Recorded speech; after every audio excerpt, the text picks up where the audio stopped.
When my daughter said, "Mom, stop interfering," I felt something inside me quietly break.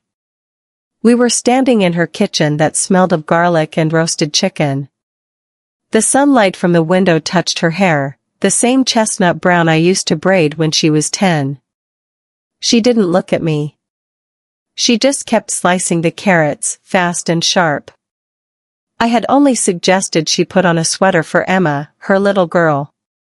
"It's chilly," I'd said softly. But she snapped, "Mom, stop interfering. I'm not a child anymore." I remember the knife sound, tap, tap, tap, hitting the wooden board. The sound felt louder than her words. I wanted to say something. To tell her I only wanted to help. But I stayed quiet. I took a deep breath and looked around the kitchen. Everything was perfect, the white counters, the shiny fridge, the smell of cinnamon from the candle she lit. My daughter had built her own world, one where I suddenly didn't seem to belong. At dinner, her husband smiled politely. Emma, my granddaughter, was showing me her new drawing, a sun, 2 stick figures holding hands. I wondered if one of them was me. I didn't ask. After dessert, I offered to wash the dishes. My daughter shook her head. "We've got it, Mom. You should rest." Rest. That word stung. I'd rested enough since retiring. I wanted to feel useful. To be part of something again. When I drove home that night, the road was quiet. The radio played an old song from the 80s, the same song I used to sing when she was little. My throat tightened. I parked in front of my house and sat in the car, holding the steering wheel. The air smelled like rain. I thought of calling her. Saying I was sorry. But I didn't know what for. Sometimes silence feels heavier than words. Later that week, she didn't call. I didn't either. The house felt colder without her voice. I started noticing small things, the way my teacup stayed full longer, how no one asked about my day. One evening, I found a note I'd kept from her when she was in college. "Thanks for always believing in me, Mom. Don't ever stop being you." I touched the faded ink and smiled sadly. What happened to that girl? Or maybe, what happened to me? If you've ever felt that distance grow between you and someone you love, tell me in the comments. Have you ever held back your words just to keep the peace? If this part of the story speaks to you, please give it a like. It helps others find Lydia's true stories and reminds us we're not alone in these feelings. The days grew slower after that evening. The mornings were the hardest. I used to wake up to a text from my daughter, a photo of Emma eating cereal, or a quick "Morning, Mom." But now, nothing. Just silence and the ticking clock above my kitchen sink. I still made tea for 2 out of habit. 1 cup for me. One that stayed untouched. One morning, I opened the curtains and saw the first sunlight hitting the old rose bushes in my yard. They'd been neglected for months, dry, tangled, half dead. I sighed, then suddenly, I felt a small push inside me. Maybe it was time to care for something again, even if it wasn't a person. So I put on my gardening gloves and started trimming. The air smelled of wet soil and fresh beginnings. I hadn't felt that smell in a long time, earthy, alive. As I worked, I thought of all the times I'd helped my daughter. Maybe I had tried too hard to keep being needed. That afternoon, I went to the local community center, just to look around, I told myself. But the lady at the front desk smiled warmly. "We're starting a gardening club this week.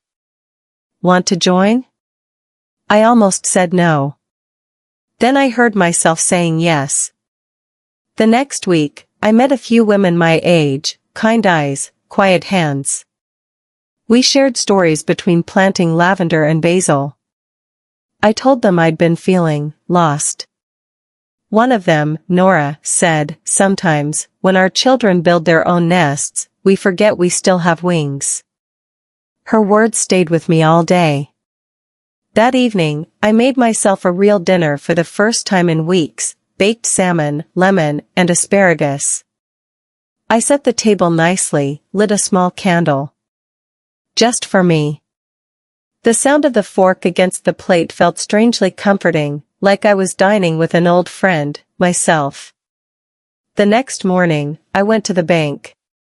I'd been meaning to update my account for years. It wasn't about money, it was about independence. I spoke with the manager, signed my own forms, made my own choices. For the first time in a long while, I felt capable again. Later, I started journaling, small notes each night. About what I saw, what I felt, what I missed. Writing helped me see things clearly. I realized love isn't control. And sometimes, stepping back is the purest way to show you still care.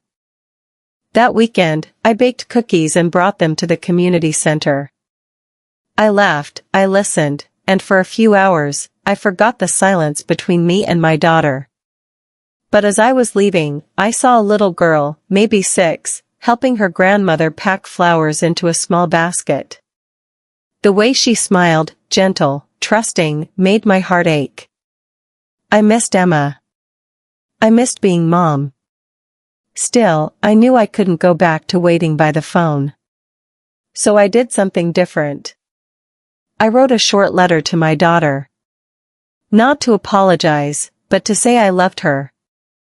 I wrote, "You're a wonderful mother. I'm proud of you. I'll be here whenever you need me, no questions, no judgments."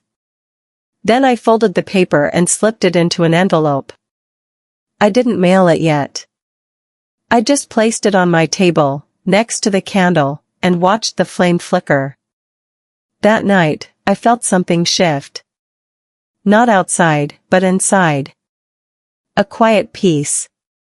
If you've ever had to find yourself again after losing connection with someone you love, tell me in the comments. What helped you heal? A walk? A hobby? Or maybe, like me, silence and soil. And if this story resonates with you so far, please tap the like button or share it with someone who might need to hear it. It really helps more people discover Lydia's true stories, where every story reminds us that real emotions and second chances still matter. It happened on a Sunday evening. The sky was the color of honey, soft and fading. I was watering my roses when my phone rang. It was her. For a moment, I just looked at the screen. My hands were trembling slightly. I pressed accept. "Mom?" Her voice was small. "Yes, sweetheart." Then silence. I could hear her breathing, unsteady, shaky. She's been crying all day," she whispered. "Emma." She asked why I yelled at you last time. I felt my chest tighten. The air suddenly smelled like rain again, the same way it did the night I drove home in silence. I didn't know what to tell her, my daughter continued. "I told her you were interfering. But then she said, but Grandma just wanted to help." And I realized she was right. There was another pause. Then I heard her sob quietly. "I'm sorry, Mom. I've been so stressed. Work, home, everything. I took it out on you." I closed my eyes. I could see her at 10 years old again, the little girl with a scraped knee, crying because she'd dropped her ice cream. I used to hold her then. Now, I wanted to reach through the phone and do the same. "It's all right, darling," I said softly. "We all say things we don't mean. I just missed you." "I miss you too," she whispered. "Can we come over tomorrow? Maybe you could make that apple pie Emma loves." I laughed, quietly, like something fragile had just healed. "Of course." I still have your old pie dish. That night, after we hung up, I sat by the window with a cup of chamomile tea. The moonlight touched the petals of the roses outside, soft, silver, forgiving. The next day, when they arrived, Emma ran straight into my arms. She smelled like shampoo and crayons. My daughter stood at the doorway, holding a small pot with tiny lavender sprouts. "Thought you might like to plant these in your garden," she said. I smiled. "We'll make them grow together." Later, while the pie baked and filled the kitchen with cinnamon and warmth, we talked, not about the past, but about simple things, recipes, books, little joys. There was no big apology, no dramatic tears. Just a quiet understanding. Love doesn't always need words. Sometimes it just needs presence. As the evening light spilled softly across the table, I realized something. She didn't call me because she needed advice. She called because she still needed her mother. And I had finally learned how to love without needing to be needed. I stepped outside after they left. The air was cool, carrying the scent of lavender and rain.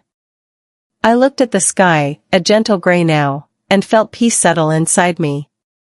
Sometimes, healing doesn't come from fixing what was broken. It comes from growing around the cracks, together. If this story touched your heart, please don't forget to like this video, leave a comment, and share it with someone who might need to hear it. And if you want more real-life stories like this, true stories about love, family, and healing, subscribe to Lydia's True Stories and turn on the bell. I post new heartfelt moments every week.